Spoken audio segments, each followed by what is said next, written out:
ಇದರಲ್ಲಿ ವಿಶೇಷ ಏನಂತಂದ್ರೆ ನಿಮಗೆ ಗಮನಿಸಬೇಕಾಗಿರುವಂತ ತಾವೆಲ್ಲರೂ ಕೂಡ ಬಹಳ ಗಂಭೀರವಾಗಿ ಗಮನಿಸಬೇಕಾಗಿರುವಂತ ಒಂದು ವಿಚಾರ ಅಂದ್ರೆ ಆ ಹುಡುಗ ಸಚಿನ್ ಸಾಮಾಜಿಕ ಜಾಲತಾಣಗಳಲ್ಲಿ ಪೋಸ್ಟ್ ಹಾಕಿದ್ದಾರೆ. ಅಂದ್ರೆ ನಾನು ಈ ರೀತಿ ನಾನು ಆತ್ಮಹತ್ಯೆ ಮಾಡ್ಕೊಳ್ತೀನಿ ಅಂತ ಹೇಳಿ ತಕ್ಷಣ ಅವರಿಬ್ಬರು ಸಹೋದರಿಯರು ಪೊಲೀಸ್ ಸ್ಟೇಷನ್ಗೆ ಧಾವಿಸಿದ್ದಾರೆ. ಧಾವಿಸಿ ಪೊಲೀಸ್ ಅವರಿಗೆ ಕಂಪ್ಲೇಂಟು ಕೊಟ್ಟಿದ್ದಾರೆ. ಕಂಪ್ಲೇಂಟು ರಿಜಿಸ್ಟರ್ ಮಾಡ್ಕೊಂಡಿಲ್ಲ.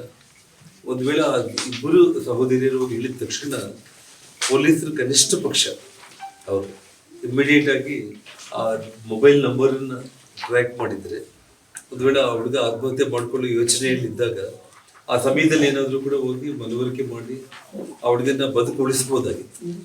ಅಂದರೆ ಪೊಲೀಸರು ಆ ಪ್ರಯತ್ನ ಮಾಡೋದನ್ನು ಬಿಟ್ಟು ಆ ಇಬ್ಬರು ಸಹೋದರಿಯರನ್ನು ಕೂಡ ತುಂಬ ಒಂದು ಹೀಯಾಳಿಸಿ ಅವ್ರ ಬಗ್ಗೆ ತುಂಬ ಕೆಟ್ಟದಾಗಿ ನಡ್ಕೊಂಡು ಬಾಯಿಗೆ ಬಂದಂಗೆ ಒಂದು ಅವ್ರನ್ನ ಬೈದು ವಾಪಸ್ ಕಳಿಸಿದ್ದಾರೆ. ಕಂಪ್ಲೇಂಟ್ ಕೂಡ ರಿಜಿಸ್ಟರ್ ಮಾಡ್ಕೊಂಡಿದ್ದಾರೆ. ಇವತ್ತು ಗುಲ್ಬರ್ಗ ಮತ್ತು ಬೀದರ್ ಈ ಜಿಲ್ಲೆಗಳಲ್ಲಿ ಜನರೆಲ್ಲರೂ ಕೂಡ ಮಾತಾಡೋದು ಒಂದೇ ಒಂದು ಏನಂದ್ರೆ ಎಲ್ಲ ಪೊಲೀಸ್ ಸ್ಟೇಷನ್ಗಳು ಕೂಡ ಇವತ್ತು ಸಂಪೂರ್ಣವಾಗಿ ಕಾಂಗ್ರೆಸ್ ಕಚೇರಿಗಳಾಗಿ ಮಾರ್ಪಾಟಾಗಿದೆ.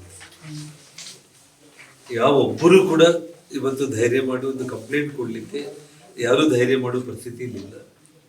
ಹಾಗಾಗಿ ಇವತ್ತು ಅದು ಸಂಪೂರ್ಣವಾಗಿ ಪೊಲೀಸ್ ಸ್ಟೇಷನ್ಗಳಂತ ಅನ್ನೋದಕ್ಕಿಂತಲೂ ಕಾಂಗ್ರೆಸ್ ಪಕ್ಷದ ಕಚೇರಿಗಳನ್ನುವಂಥ ಒಂದು ರೀತಿಯಲ್ಲಿ ಮಾರ್ಪಾಟಾಗಿರುವಂಥದ್ದು.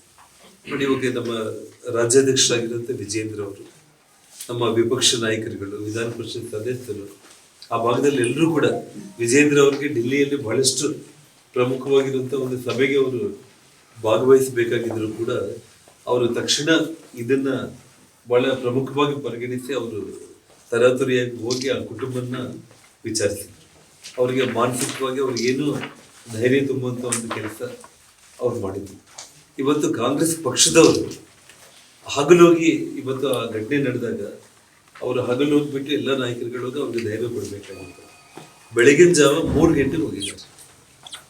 ಇಲ್ಲಿ ತಾವು ಗಮನಿಸಬೇಕಾಗಿರೋದು, ಬೆಳಗಿನ ಜಾವ 3 ಗಂಟೆಗೆ ಸಚಿನ್ ಅವ್ರ ಮನೆಗೆ ಹೋಗ್ಬಿಟ್ಟು ಅವ್ರ ಸಹೋದರಿಯರೆಲ್ಲರಿಗೂ ಕೂಡ ನೀವು ಇದನ್ನ ತುಂಬಾ ಗಂಭೀರವಾಗಿ ನೀವೇನಾದರೂ ತಗೊಂಡು ಈ ರೀತಿ ನೀವು ವೇದಿಕೆ ಬಿದ್ದು ನಿಮ್ಮ ಪಕ್ಷಕ್ಕೆ ಮತ್ತು ಪ್ರಿಯಾಂಕಾ ಖರ್ಗೆ ಅವ್ರಿಗೆ ಏನಾದರೂ ತೊಂದರೆ ಮಾಡೋ ಪರಿಸ್ಥಿತಿ ಏನಾದರೂ ಬಂತು ಅಂದರೆ ನಿಮ್ಮ ಗತಿ ಏನಾಗುತ್ತೆ ಅಂತ ಹೇಳಿ ಅವರಿಗೆ ಬೆದರಿಕೆಯನ್ನು ಹಾಕಿ ಹೆದರಿಸಿ ನಾಳೆಯಿಂದ ನೀವು ಯಾವುದೇ ಕಾರಣಕ್ಕೂ ಕೂಡ ಹೊರಗಡೆ ನೀವು ಎಲ್ಲಿ ಕೂಡ ಕಾಣಿಸ್ಬಾರ್ದು, ಈ ವಿಷಯವನ್ನು ನೀವು ಎಲ್ಲಿ ಕೂಡ ನೀವು ಭಾಳ ಗಂಭೀರವಾಗಿ ತಗೊಂಡು ಹೋರಾಟ ಮಾಡುವಂಥ ಪರಿಸ್ಥಿತಿ ಬಂತು ಅಂದರೆ ನಿಮಗೆ ನಾವು ಗತಿ ಕಾಣಿಸ್ತೀವಿ ಅಂತ ಹೇಳಿ ಬೆಳಿಗ್ಗೆ 3 ಗಂಟೆಗೆ ಹೋಗಿ ಅವ್ರನ್ನ ಎದುರಿಸಿ ಬಂದಿದ್ದಾರೆ.